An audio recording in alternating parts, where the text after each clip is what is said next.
From the KMNN studios, this is the Kids Morning News Network. Happy Monday. It's March 11th, 2024, the 71st day of the year. I'm Alex in the KMNN studio in New York. The crew from the latest Mars mission is scheduled to return to Earth today.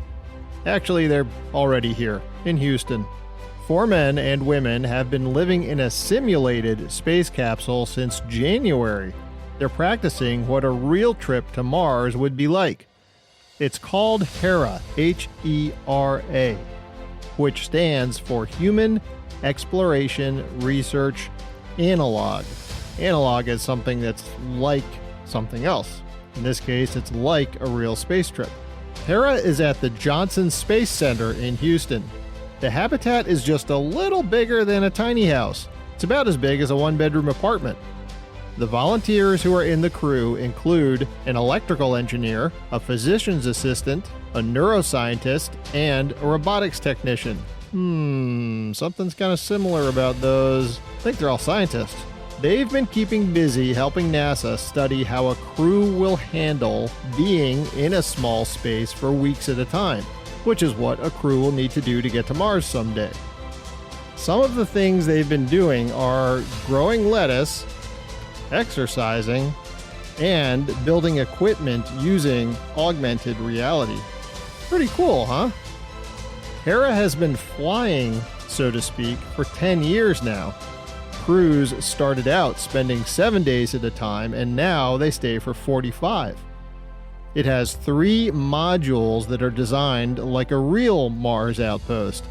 There's an airlock to get in and out, a 2-level core where the crew lives and works, and a hygiene module with a shower and a toilet. And HERA is an immersive experience. It's like VR. The crew flies it using a computer, and out the window there are screens that show stars going by.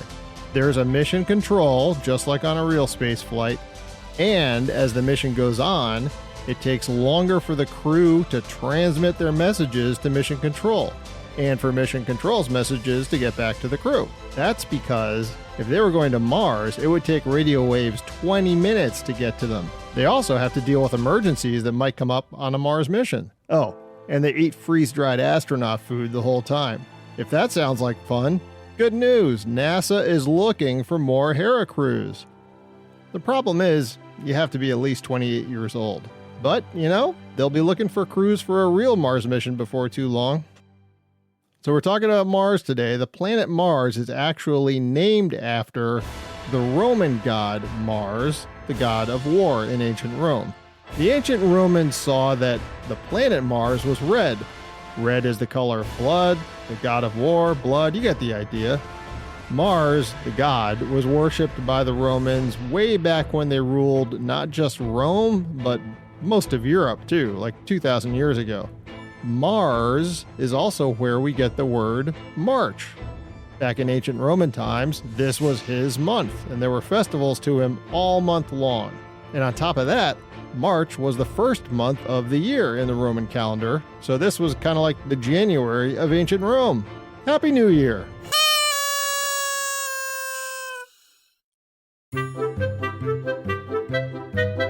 All right, time for today's riddle. Friday's riddle was, as soon as you say its name, it disappears. What is it? Silence. Today's riddle is, what kind of tree can you carry in your hand? What kind of tree can you carry in your hand? Give you the answer on Wednesday. Mr. Watson, come here. I need to see you. Those were the first words spoken in the first telephone call on March 10th, 1876. Up until then, people sent messages with letters or telegrams, which needed each letter spelled out on this key that went beep, beep, beep, beep, beep, beep. Scottish inventor Alexander Graham Bell used the first phone to call his assistant, Watson, in the next room at his office in Boston. By that August, Bell was able to make long-distance calls, also to Watson, 8 miles away. The very first telephones had to be connected to each other, like an intercom. But within a couple of years of Bell's first call, the telephone exchanges were invented. These were like big panels on a wall with plugs for each telephone in the area. And an operator would have to sit there and plug a wire from one phone to the other phone so they could talk to each other. The very first operators were actually young boys. That's what they had done in the telegraph exchanges, and so they brought them over to work in the telephone exchanges. But the difference was, in the telegraph, the boys didn't have to talk to anybody. With the phones, they did, and it turns out their manners weren't quite what they should have been.